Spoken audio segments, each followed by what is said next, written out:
So let me just be honest with you, I'm a bit nervous because the presentations before were so good. So please be patient with me. And I don't know why Ray decided to put mine at the last, because I know health information isn't as exciting as sake or ikebana, but I will try to do my best not to bore you to death. And the point is to gently push you on the road to find actually good health information. But before we properly dive into it, who is supposed to provide that kind of information? I mean, your doctor, obviously. It's his duty to make sure that any health decision you make is based on informed consent, right? But it's more of a two-way discussion, in my opinion, because you come to that office with your own value, your own personality, maybe your religion, your choices. So I think we can all agree that it's a good idea if you can inform yourself and take in your own hands the power of health decision you make. And best if that information that you get isn't coming from random website like Google. So if you are your own health information provider, where do you even start looking for those good health information? My short answer is going to be, well, you can start looking at the Cochrane organization, but I've been asked to talk for 20 minutes, so we're going to extend a little bit more the explanation. But I haven't introduced myself. I'm very sorry, the picture doesn't really match anything. I just wanted you to witness my recent bonding time with the Unicode Gundam in Odaiba. But no relation whatsoever. So I'm Charlotte, nice to meet you. I'm not a doctor, I'm not medically trained. I don't have a medical degree actually.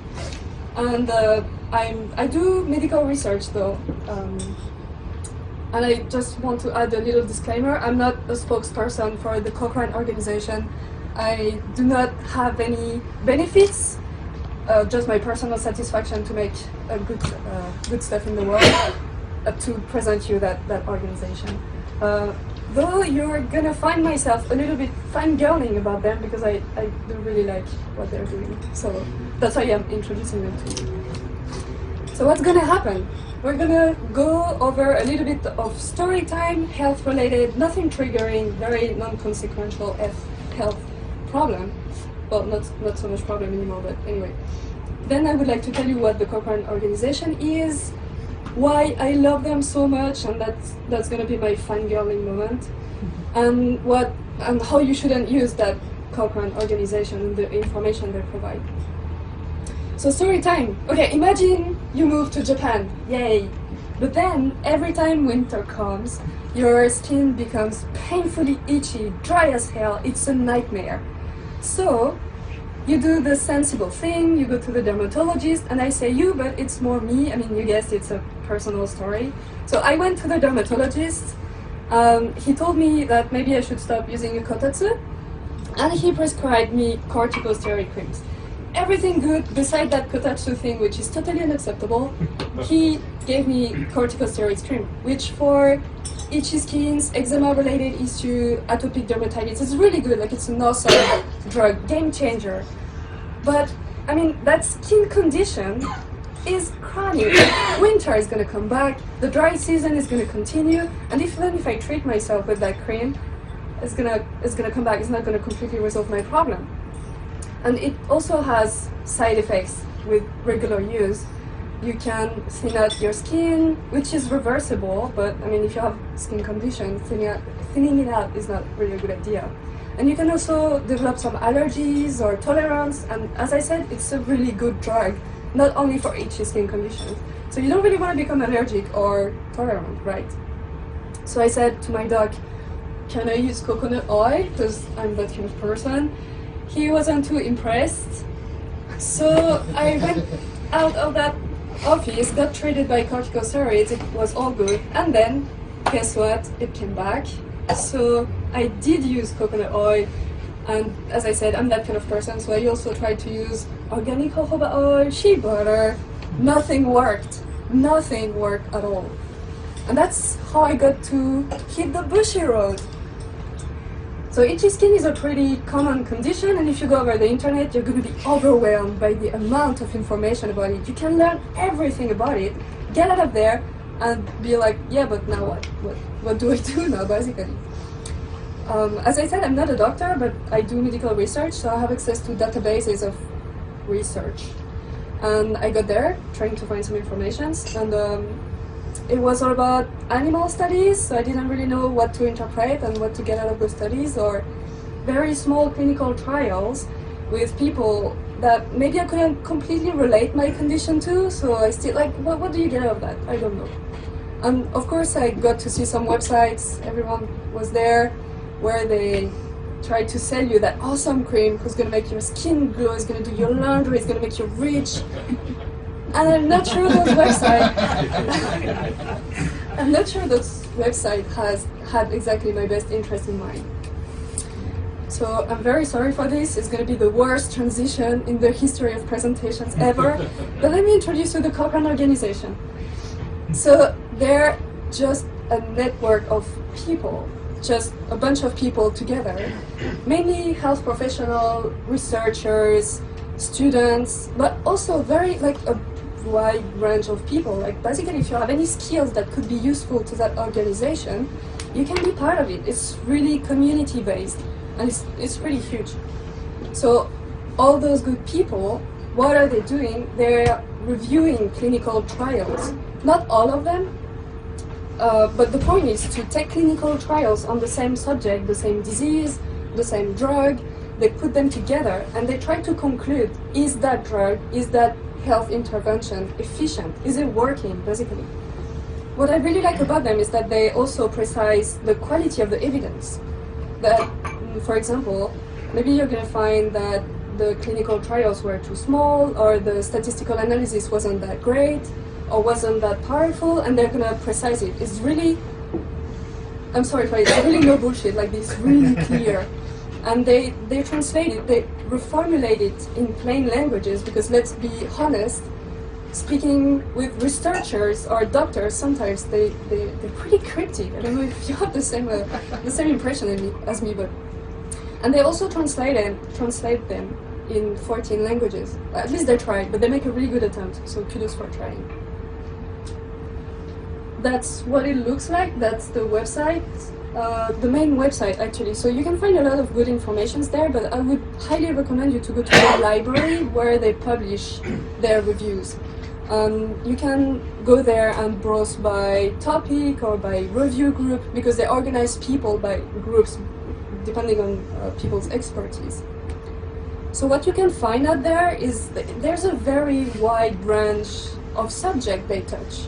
So it could be herbal medicine for low back pain, or what kind of pain management you can have for IUD insertions. One of my all-time favorite is about home use interdental cleaning devices, and they're gonna, like, don't be like that, you should take care of your health, of your teeth health.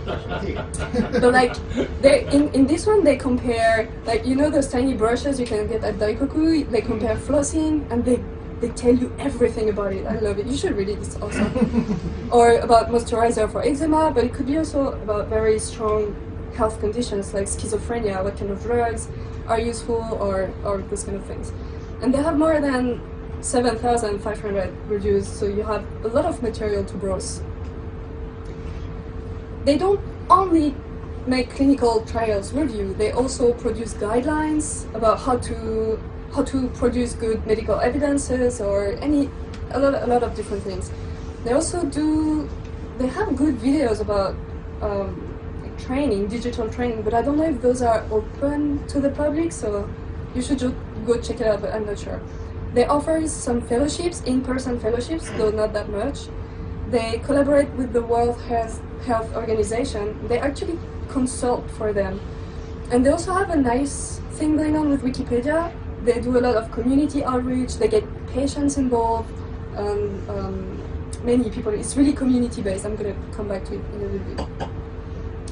So this is my fangirling moment. Why are they so good? They've been around for 20 years now, and they've been able to maintain a really strong reputation as an independent party for reviewing medical trials. So they don't produce themselves the medical research. And actually, they have a very interesting, if you read the documentation, because everything is open, if you read the documentation, they have a really strong policy on, how do you call that? conflict of interest. They're really strong. Like, if a medical researcher wants to review clinical trials, they shouldn't have been involved with making it in the first place. But that's really good. They're really a third party. As I mentioned very briefly before, they don't review all the clinical trials, and I don't know if you're familiar with it, but there's kind of a pyramid of design of clinical trials. So at the base you have cohort studies, case studies, then you have blinded studies, random studies, and the higher you get in the pyramid, the less biased those clinical trials are. So Cochrane only takes the highest evidence, with the highest quality of the evidence that there is, which are randomized clinical trial. They're also very much community-based, and anyone can get involved, provided you have skills that you can use for them. Like it could be just, if you speak 2 languages, you can translate stuff for them. You don't have to have a medical degree or any stuff like that. I find them also very clear and accessible. They do try to translate everything they produce, and they have a really strong stance on not accepting fundings that could compromise that high reputation that they have. So how should you not use the Cochrane informations? Well, obviously you should always seek proper medical advices, because what Cochrane does is saying this stuff is efficient, but it's not saying this is the best thing out there for you. And the reviews, even though there's many, it's not exhaustive. Like maybe you have a special problem and you're going to go to that library and you're not going to find the information you want to find, because maybe the review hasn't been done, or there's not enough clinical trial to make a proper good meta-analysis of them. And also it's pretty frustrating, because even if you do find that review on the specific topic you're interested in, maybe the author conclusion is going to be, okay, yes, but the evidence we have for that conclusion isn't as high, it's maybe low to moderate. So you should always seek proper medical advice. I think I got really fast. Keep going. I'm at the end, actually. So what do you think? Did I get rid of my kotatsu? No way. I love my kotatsu. I'm gonna do everything not to stop using my kotatsu. It's gonna come back to Europe with me, and I've been really fast, actually. I'm so sorry. Maybe I can show you how to use that Cochrane. Wait, okay, I have a question. Is there a review about kotatsu use and health benefits? No! No, but you can ask for like reviews, I'm sure. So they take like requests of reviews? Yes, they do. But I don't think there's going to be clinical trial about the benefits of a kotatsu use. I'm not sure. I'd like to see what the control study looks like. Yeah, I would be very curious. Like, no, you cannot use a kotatsu, you're in the control test. Oh. No, but my dermatologist had a pretty strong stance on, please stop using a kotatsu, it's going to dry you. But yeah, no. Maybe you're not interested, but my skin is as smooth as a baby's butt now. So actually, maybe I am biased, because I got that information on Cochrane. Like I've seen a review about moisturizers for eczema-related conditions, and I tried some stuff they advised. And well, maybe you can demonstrate the kind of data that you looked yes, yeah. I was just about to ask if you wanted to see my legs, but that's really weird. Well, Please don't do that. Are we good as a camera still rolling? Yeah. Just time point that in Talk case to me we later. blur something. Okay, so it's gonna be very basic. It's just a data repository. So if you wanna go check, maybe I can try to find you that review of interdental cleaning devices, but I don't know. No, but I mean, you can just go browse by topic. What are you interested in? Yeah, how about let's take from the audience. Is there any kind of medical or health related? Nothing too personal. Okay. Oh. Like, so let's say you want to try and figure out if you have a cold or a flu. I don't think for diagnosis, because it's about health intervention, I don't think for diagnosis is going to be useful. Okay, let's say you have a flu. Yes. And you need to find out what to use for that flu. Excellent. So, then I would advise to go by review group, respiratory airways. How about airways? Or maybe there's like infectious diseases. You know what? Let's just go there's by. no influenza? I don't think there's any influenza. But let's go. They're gonna tell you to get vaccinated. But probably. what are you looking up? I'm looking at the keywords, influenza, Okay. and let's sort it. Okay. You see, corticosteroids, so useful. Wait, what is that first one called? The first one is influenza vaccine for preventing cardiovascular diseases. Oh, that's a Interesting. It means that there has been enough clinical trials done on that subject so that they could regroup them and do a meta-review about it. Pretty interesting, right? Oh, thanks. So, adjunctive therapy, so it means you're already treated. Adults and children, preventing and treating. Vaccines. Vaccines, of course. Always vaccines. How about You're not a vaccines child, for you're not an preventing elderly. influenza in the elderly? Japan is an aging country. Do you want to check that one? Oh, yeah, Okay, let's try to check that one. You're not an elderly person, but let's. You're an old Japanese person now. Wait. All right, so you're gonna see who made the review, the date. They do a lot of updates also of their own review, and they're gonna add the clinical trials that has been done in the meantime. It's pretty cool. So the background, objective, assess the effectiveness and safety of amantadine and brimonidine. I don't know what that is. So the quickest way to just go is the summary. The author conclusion is pretty nice too.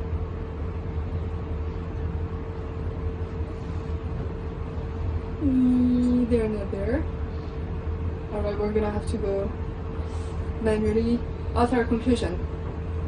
Okay, the quality of the evidence combined with the lack of knowledge about the safety of those drugs do not indicate that compared to control they could be useful. So this is a negative result. You shouldn't use that for influenza. In the elderly and children, maybe it works in adults, I don't know. Now, is there a study that does this in adults, though? Let's find out. What time is it? We have way more time. Okay, because I told you before, right, there's ways to get involved with the Cochrane organization, and they actually have two platforms that are different and very useful. So I also want to show you that, if you don't mind changing a little bit the subject. Okay, so we don't have conclusion about influenza, but you should go browse by yourself. Alright, so this is my personal dashboard.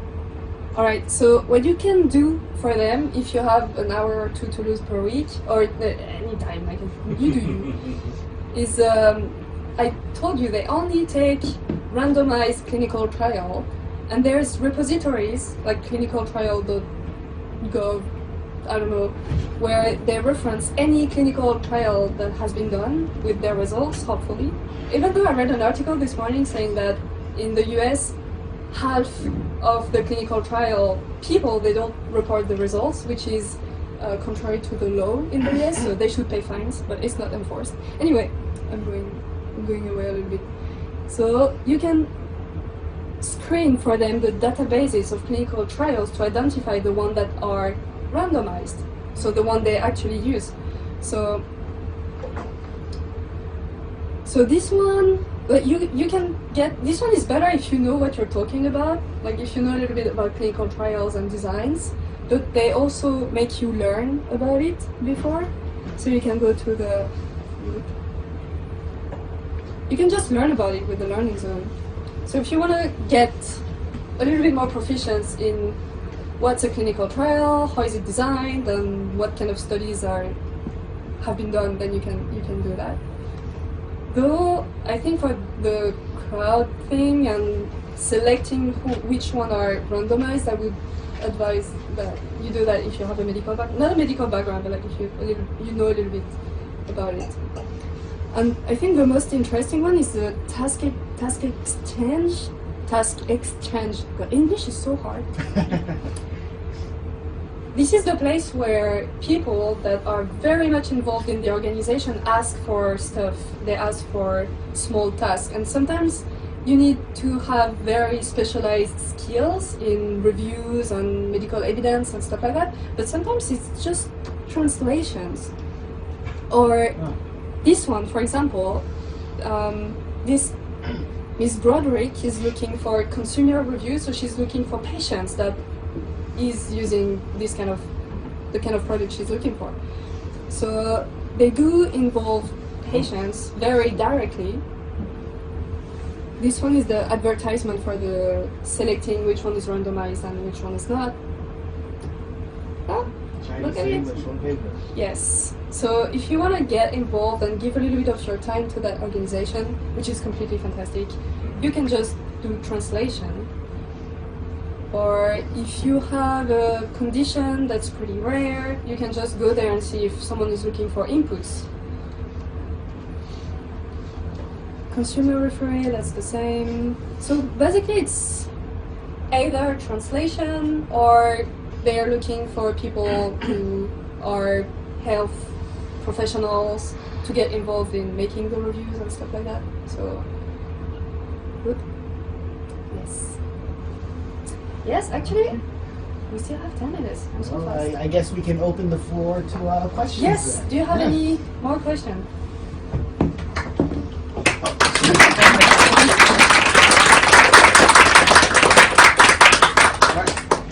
What did fix your skin in the end? I'm asking for a friend. Well, I could mail your friend the review of... Or just tell me.